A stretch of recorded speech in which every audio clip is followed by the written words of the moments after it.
한 일이 생겨 이렇게 사연을 보내게 됩니다. 몇십 년을 알고 지낸 시아 주버님네 부부가 알고 보니 짐승만도 못한 인간들이었어요. 저는 남편과 같이 제조업 공장을 운영하고 있었어요. 플라스틱을 만드는 공장을 하는데 업체에서 주문한 플라스틱 용기나 제품을 만들고 있죠. 이 공장을 하기까지 남편과 함께 정말 수도 없이 많은 좌절을 맛봤어요. 저나 남편이나 워낙 밑바닥부터 일을 시작을 했고 몸으로 부딪혀서 여기까지 오게 된 거였거든요. 남편은 공장 직원으로만 10여 년 넘게 일을 했고 공장장이 된 후로 저와 같이 공장을 인수받아 일을 했어요. 공장하면서도 별일이 다 있었는데 기계를 납품한다고 돈을 가져가고 안 가져와서 사기를 당한 적도 있었고 대금이 밀린 채 부도가 날 회사 때문에 저희 공장도 휘청한 적이 한두 번 있었어요.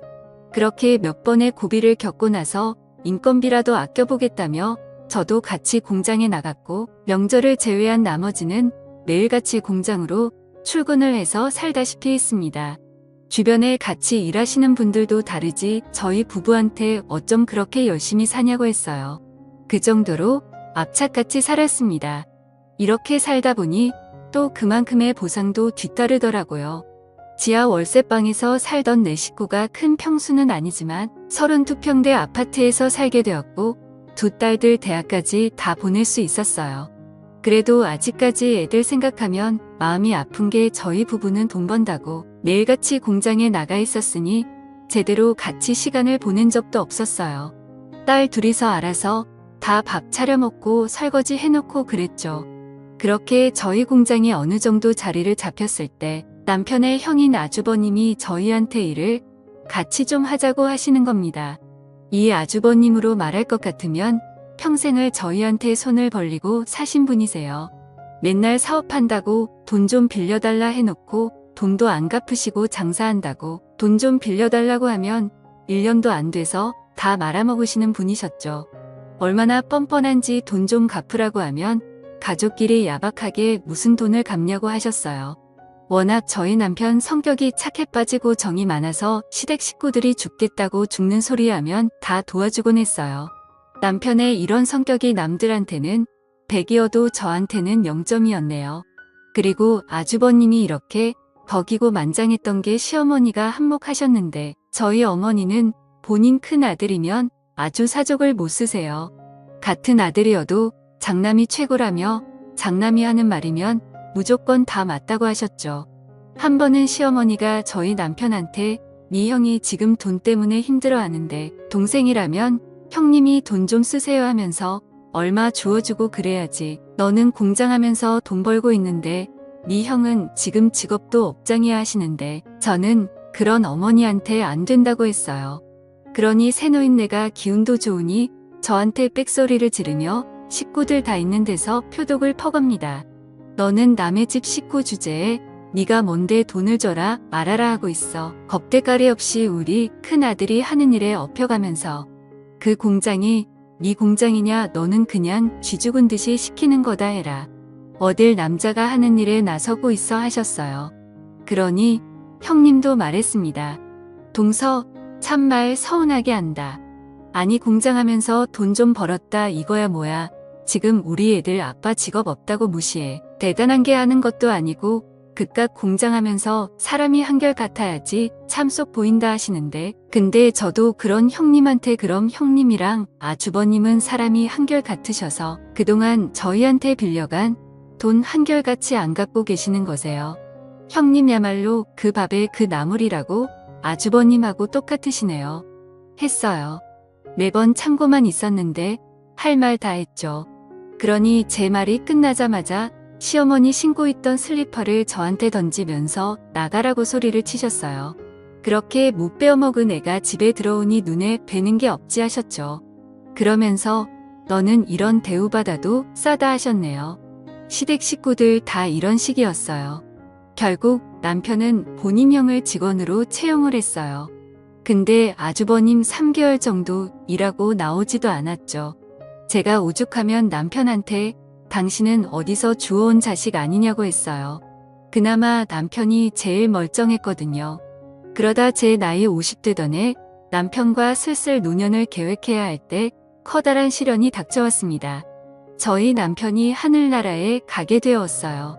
급성 심근경색으로 사망을 하였는데 공장에서 혼자 있다가 그렇게 된 거였어요. 하필이면 그날 저희 둘째 딸이 대학 근처에 자취방을 알아봐야 돼서 제가 수원으로 올라가야 했거든요. 제가 공장에 없을 때 이런 일이 생긴 겁니다. 옆 공장 사장님이 저희 남편한테 같이 점심 먹자고 하러 갔다가 사무실에서 남편을 발견했고 저한테 연락이 왔어요. 저는 그 얘기를 듣자마자 바로 내려갔고 남편이 있는 병원으로 갔는데 이미 시간이 많이 지난 상태였다고 하더라고요. 그날 제가 딸한테 안 갔더라면 남편을 살렸을 텐데라는 후회가 정말 물 밀듯이 밀려오고 죄책감까지 들었어요. 그리고 남편 장례식장에서 또 한 번 시댁 식구들과 한바탕 난리가 났어요. 쓰레기 같은 단토도는 무부와 시어머니가 저희 남편 장례식장에서까지 돈 얘기를 했더라고요. 장례식장 식사하는 데서 셋이서 쑥덕거리는 걸 제 친구가 듣고 저한테 얘기를 해줬는데 정말 장례고 뭐고 죄다 뒤집어 엎어놓고 싶었습니다. 여태까지 아주버님이 저희 부부한테 빌려간 돈이 총 7천만 정도 되었거든요. 근데 그 7천만 원 얘기를 하며 엄마 내가 둘째한테 빌린 7천만 원은 이제 안 갚아도 되는 거겠지라고 했대요. 그러니 시어머니가 아주버님을 팔로 슬쩍 치시냐 당연하지. 그 돈은 안 갚아도 되는 거야. 평생 그 돈 갚으라는 소리 들었는데 이제 둘째까지 죽은 마당에 그걸 뭐하러 갚냐라고 하셨다네요. 그러니 형님도 어머 그럼 우리 그 돈 안 갚아도 되는 거야. 우리 완전 개탄내 하면서 7천만 원 안 갚아도 되는 대신 상주 역할 톡톡 해야겠네 라고 하셨대요. 그러니 아주버님이 그의 7천만 원 대신 둘째 가는 마지막 날까지 옆에 잘 있어주면 되는 거야 라고 했대요. 진짜 이 인간들 사람인가요? 이 판소리 짓거렸으면서 시어머니는 장례식장 오자마자 주저앉으면서 대성통곡을 했고 저한테는 너 때문에 우리 아들이 죽었다며 우리 아들 당장 살려내라고 했었죠. 지금 생각하니 진짜 가증스럽기 짝이 없었네요. 그리고 화장터에서 난리치는 시어머니한테 어머님 이제 와서 우리 아들이라고요. 언제 저희 남편 아들 취급이라도 해주셨어요? 어머님한테 저희 남편은 돈 갖다 바치는 기계 아니었냐고요. 하니 아주버님이 재수식어 참말 이 심한 거 아니요 라고 하는데 그런 아주버님한테도 아주버님도 그렇게 말씀하시면 안 되죠. 저희한테 가져간 돈만 자그마치 7천만 원이에요. 근데 애들 아빠 장례식장에서 8천만 원 안 갚아도 된다는 그딴 소리를 하고 있으세요. 하니 형님이 꼭 오시며 아니 솔직히 맞는 말 아니야. 서방님도 돌아가셨는데 우리가 갚을 필요는 이제 없긴 하지라고 하는데 그런 인간들한테 니들은 이제 남이라며 여기 있을 자격도 안 된다고 가라고 했어요. 나중에 후환이 두렵지도 않냐고 했네요. 그러니 아주버님이 본인 식구들이랑 시어머니 데리고 가다고요. 남편이 하늘나라 가서까지 이런 대우를 받는 게 너무 안쓰러웠어요. 그렇게 남편의 장례가 끝나고 저는 공장도 못 나가고 집에만 있었어요. 저희가 발주받은 물건은 옆 공장 사장님한테 남겼고요. 그렇게 2주 정도 지났을까요? 옆 공장 사장님이 급하게 전화가 온 겁니다.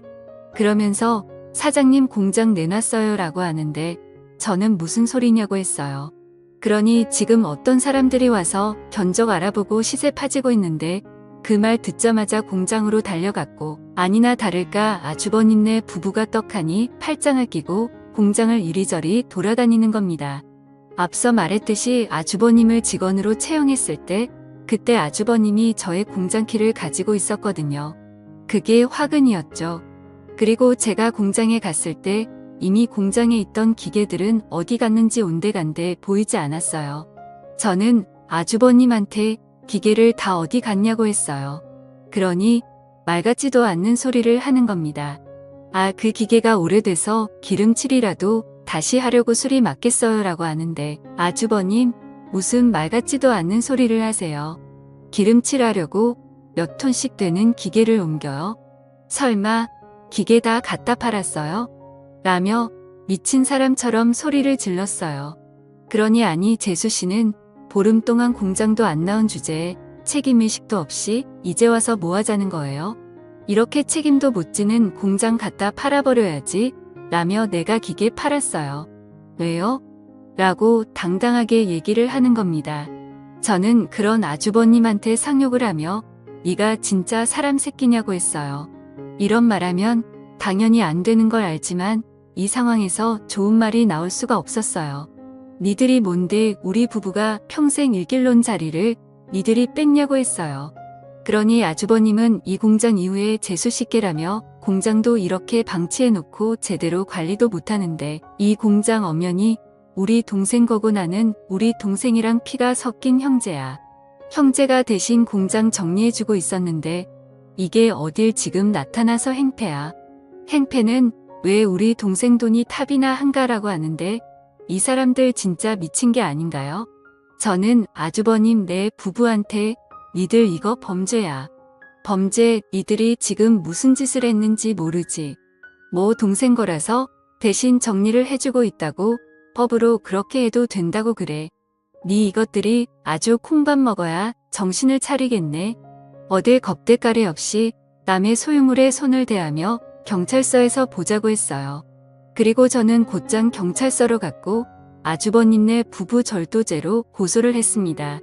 그리고 고소장이 접수가 됐는지 시어머니랑 아주버님 부부가 저를 찾아와서 기계 판돈 돌려줄 테니까 고소 취하하라고 하더라고요. 고소 취하 안 하면 우리도 가만히 안 있을 거라고 협박까지 하는데 저는 그런 인간 말종들한테 아이고 무서워라. 이젠 협박까지 하세요. 가만히 안 있으면 어쩔 건데요? 협박까지 추가로 고소 한 번 더 해드려 했어요. 그러니 형님은 어떻게 가족끼리 고소를 안 하며 서방님이 살아계셔도 동서가 하는 일 보고 가만히 있겠냐고 하는데 저는 그런 형님한테 우리 애들 아빠가 살아있었으면 저한테 아주 잘했다고 박수라도 쳐줬겠죠.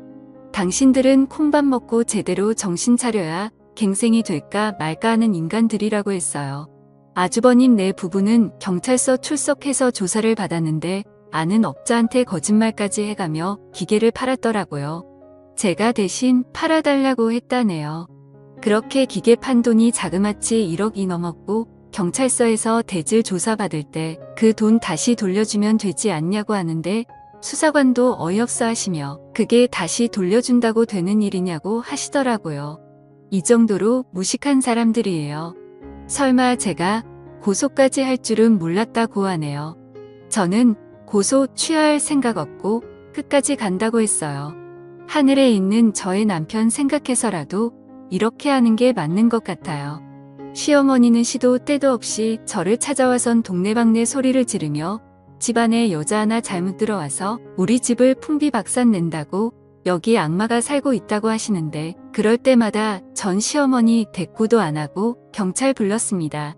그리고 시어머니한테도 지금 잘못했다고 한 번만 용서해달라고 하기도 모자랄 판국에 어머님이 이럴수록 어머님 큰아들은 더 공경에 빠지는 거예요.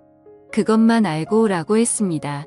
여자가 하늘 품으면 온유월에도 서리가 내린다는 말이 꼭 제 얘기 같았어요. 아주버님 내 부부는 변호사까지 선임해서 1심 재판받았는데 촉법으로 징역 6월 선고받았어요. 아주버님 내 변호사는 계속 저한테 합의 요구하지만 저는 항소까지 할 예정입니다. 작년에 남편 보내고 아주버님 내 부부 고소까지 정말 많이 일들이 있었는데요. 죄를 저질렀으며 그에 맞는 마땅한 벌을 받아야 된다고 생각을 하고 끝까지 가려고 합니다. 제가 너무 하셨다고 하는 분들도 계시겠지만 저처럼 억울한 일을 당하게 되면 이렇게 독하게 되더라고요. 이렇게 글을 쓰게 된 이유도 저처럼 억울한 일들 당하지 않으셨으면 하는 마음으로 사연을 남깁니다. 제 푸념 같은 긴 사연 들어주고 읽어주셔서 감사하고요. 다들 건강 유의하시길 바랍니다. 감사합니다.